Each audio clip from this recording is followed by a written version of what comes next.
Welcome to Witham Sounding Board, a podcast sharing powerful business tips, insights, and trends for those seeking to become a rock star in their industry.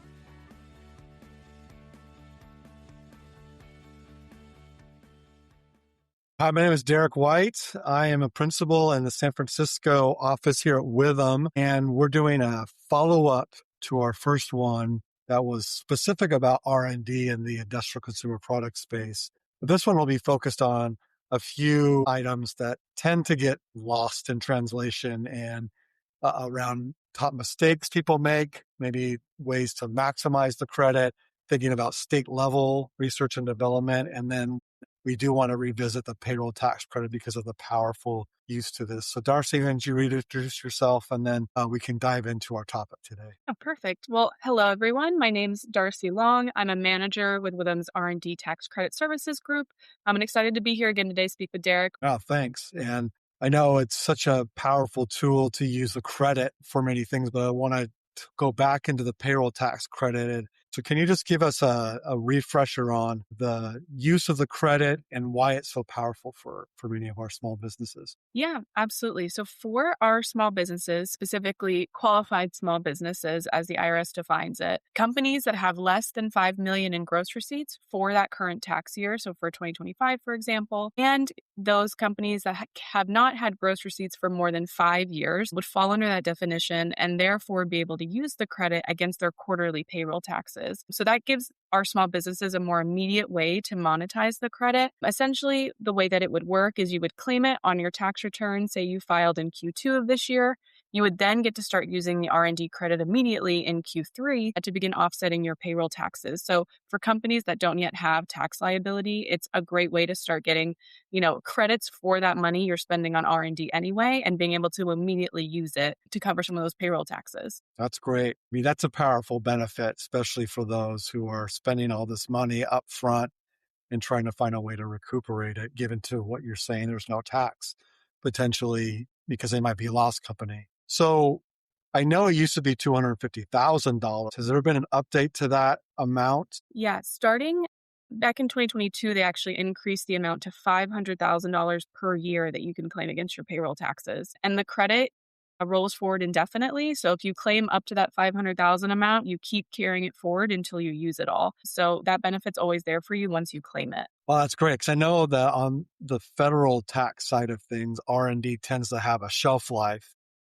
Right. And so being able to take it as a payroll credit and elect it as a payroll credit actually provides us even further benefit if we're using it on a slower amount. I mean, I guess most of our clients, I know the ones I have, are using it at a pace where they're using it either throughout the year, or even if there is a residual amount they don't fully use, it's still, a benefit for them, even if they have future years of having a payroll tax credit. But I think the point being with this is a cash tax savings that's more immediate. So when they go to their payroll tax the next quarter, then their cash goes down. Like, they're saving the cash right away. So I think that's the power here on this. So that's good that we're reminded of that.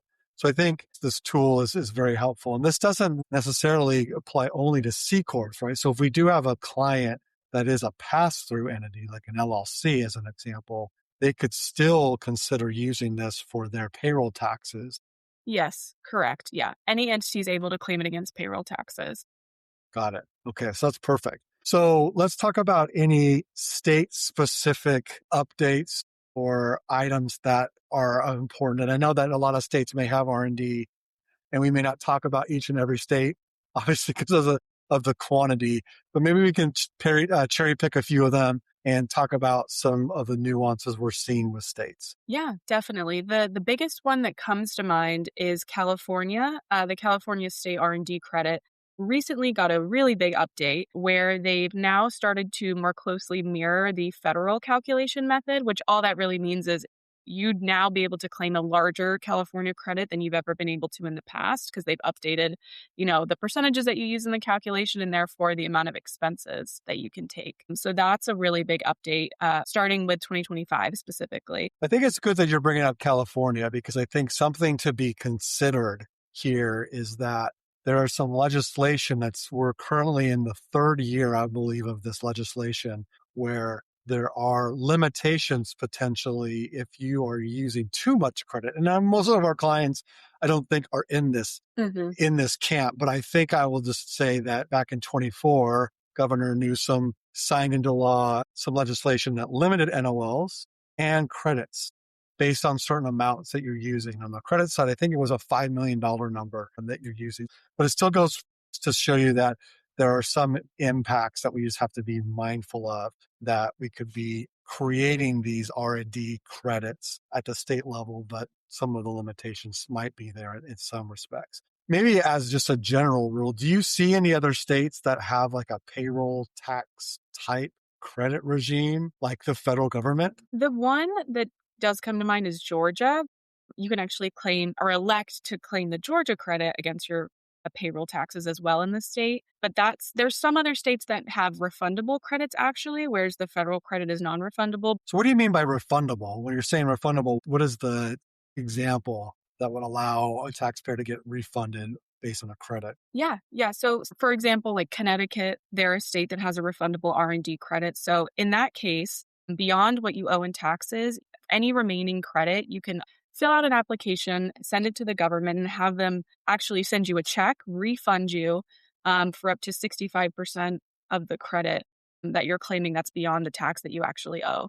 So not only are you reducing your tax liability, but you're also able to actually get cash back in your hands based on the credit that you're claiming. So in a very simple example, if you owe 10 grand in a state that does this, and like the 65% number you're using, and say, well, I have a $20,000 credit, so I have extra $10,000 of credit that could be potentially refunded up to the 65% number. Correct. So that's the beauty of it, is that you can use some of the credit as a refund, that's a nice little benefit, but it sounds like we're not seeing that a ton in terms of states. No, it's not too common. Most of them follow essentially the same as the federal regime, where you can use the credit against state income taxes, and most as well follow the federal calculation methods as well, typically. Some are a little different, but that makes it really easy. If you're not claiming a state credit, it's always something to look into to see if that's something where you could just plug in, swap out the federal numbers with the specific state numbers, and you're missing out on a credit potentially there. So when we talked about state level credits, the performance of the work needs to be in that state for that state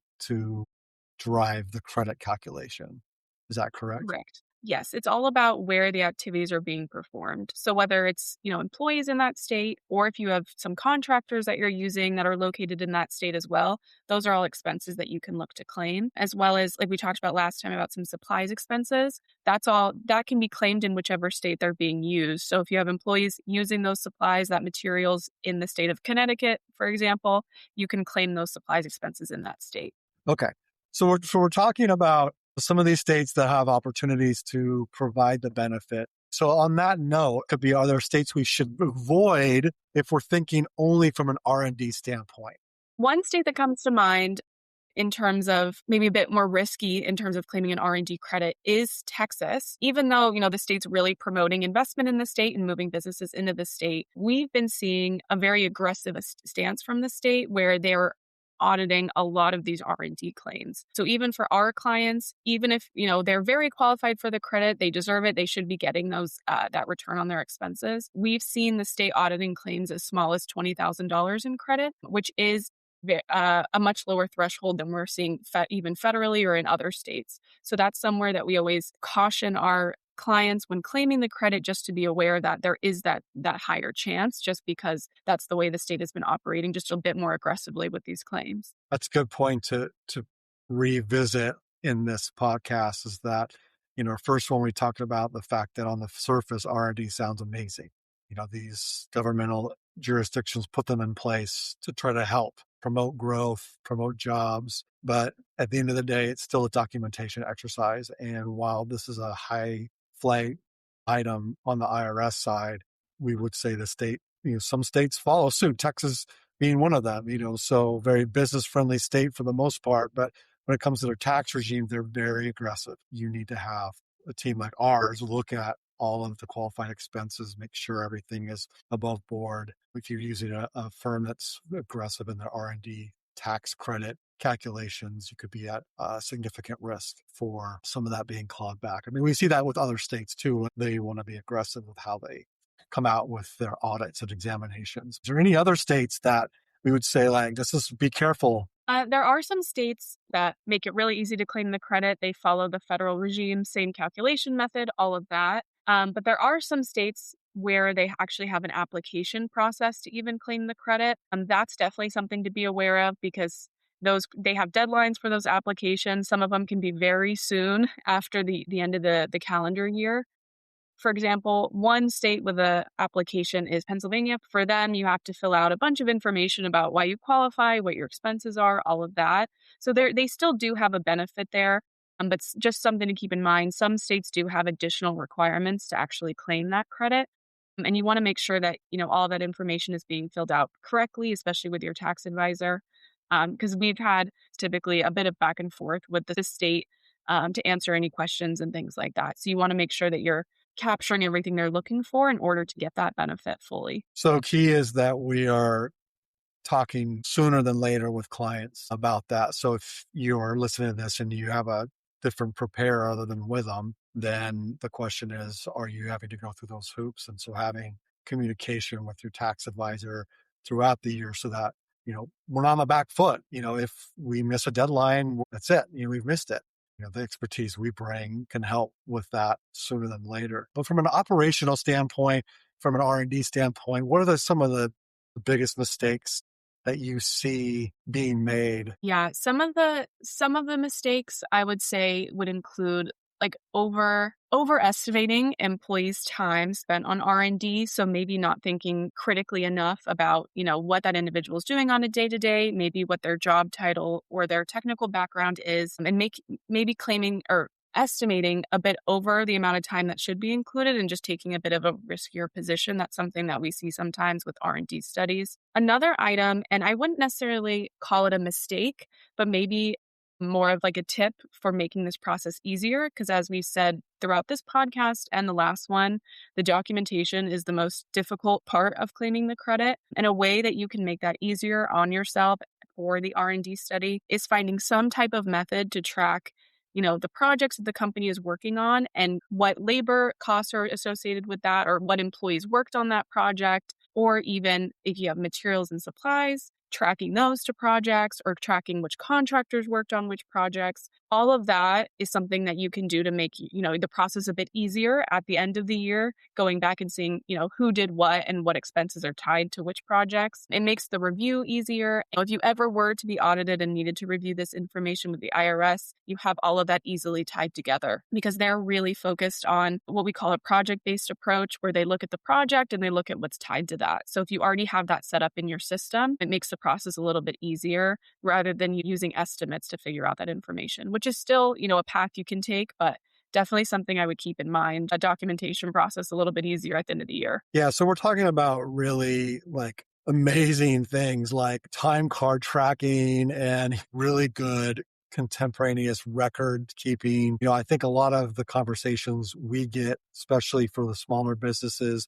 are we've never done this in the past. We're a couple of years old. What's that going to mean? And we have to go back in time to look at previous years and then kind of bring everything up to speed. And, I've seen a few clients say we can't do that because we don't have the people there anymore who knew that information. Even if there is minimal credit in the current year, this could have an impact in the future as the growth happens. So I think we can't stress documentation. It's not the coolest part of this credit, but it's the most critical because the states and the federal government will attack that all day long under an audit to try to reduce the credit, because that's what, their point is, you don't do enough to do this. That's their stance. If they, disagree with what you've estimated based on documentation you have, ultimately that leads to penalties and interest based on, you said you had this X amount in credit, but actually they said it was something smaller. You would be paying, penalty on your underpayment of tax and also interest on that underpayment of tax. So if that happened, years in the past, that's a lot of interest that you would be paying today because of that overestimate. So for us and for our clients, we always recommend, if you aren't quite sure and you are using those estimates, to always underestimate or lean on the conservative side. Because if you do overestimate, you're facing potentially those penalties and interest when you take that more aggressive approach. That's also something that when we perform an R&D study, we provide guidance on based on, what you tell us they do on a day-to-day, maybe their job title, maybe their education, their technical background. We can provide some guidance on, do we think this is in line with what we typically see or what the IRS would agree with? Or is this an understatement even? Because you could potentially also be underestimating a little bit. So these are all things that we can help with and make sure that you're not putting yourself in a bad position should you ever be your claim ever be reviewed. I mean, there's other things that I think about too on the mistake side, is clients who are so eager to timely file their tax returns, and we're sitting here going, well, we need, for the payroll tax credit specifically, we need to file on a timely filed original return, and that includes extension. And so a lot of people don't like the word extension with their tax. They just want it done and be done with it. But sometimes there are reasons to wait and many times to extend. And this is one of them where, at least even if we file April 16th, we've extended the return, you file your R&D credit, you've received the payroll tax credit, and you can use it. So things like that are pretty important. So procedural things, again, things that aren't very attractive to talk through, but they're very important to have. So it's not even just on the operations side, it's procedurally, it's having everything in place around the filing. That's super important. I mean, I also add things like expenses, just making sure, not even just time, we get capture the right expenses, things like that. Have you, Darcy, seen any, under any audits, not that we have that many, thankfully, but where do you see under audit mostly attacked? Is it the documentation? Is it the 4-part test? Yeah, luckily enough, here at Withum, we haven't had many, if any, of our own clients, based on work that we've performed, undergo audits. I'm hoping that trend continues, of course, but we have had clients where the work that they did with a previous firm is being audited, and we're helping in the review and preparing information based on the IRS's request, their document request. Some of the things that we have seen is that companies are not reviewing their expenses on a individual basis, I'll call it. So, for example, they're not reviewing, each employee's activities, or they're not reviewing each contractor or each project even in detail. So they've got on their general ledger, their R&D wages, R&D supplies, R&D contractors, and putting that on a form. That's a big issue that we've seen, but the IRS has actually introduced a new form for the R&D credit. This will start going into effect for 2026 when it begins being required, but this form would make you report some of this information up front on that individual basis. So obviously they've seen a lot of that and are trying to eliminate companies from doing that when claiming the credit. And then, just documentation in general, we've seen an issue with, whether it's the IRS is pushing back on whether you're even qualified for the credit, meeting that 4-part test that we've talked about previously, or being able to actually tie those expenses to these projects. So like we've said over and over again now, that documentation piece is really important, and something that even if you did an R&D study years ago, you need to have that information available. Because based on my experience working on these information requests, it can become extremely cumbersome years later to come up with that data when you didn't even have it in the first place. Those are the major things that come to mind in terms of what we've seen for audits. Clearly, the IRS is getting a bit tired of it as well and is trying to prevent that up front, limit their audits hopefully in the future. So, this podcast could have been a minute saying document is the key to the mistakes, but I think it's important. So as we step away from this second part of the podcast, we've talked about state level considerations. So do talk with your tax advisors when you're thinking about going into a new state or starting up R&D activities in a state, to make sure we can find ways to maximize that. Because again, it's not just a federal benefit. Many states have them. Let's get the ball rolling on those states as you do it. So anything you're doing, have a conversation with your advisors. Think of the payroll tax credit as an offset for those smaller businesses listening to this for the first time. You get to $500,000, assuming you have that in the amount of credits. It's a pretty large amount of R&D required to get to there, but again, every dollar counts. And then, again, documentation around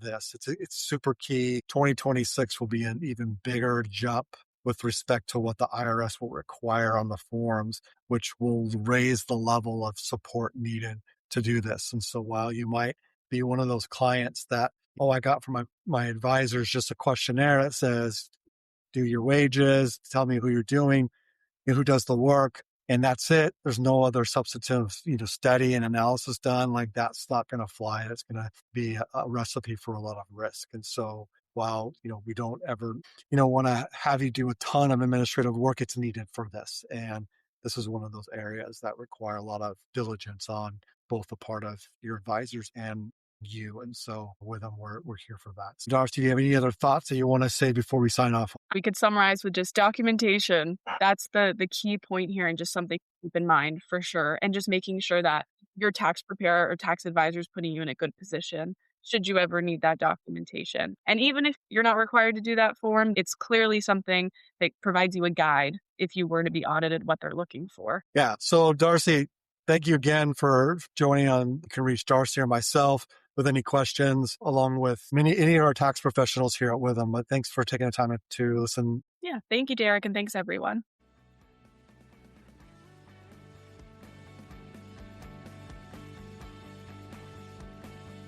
Thanks for joining us.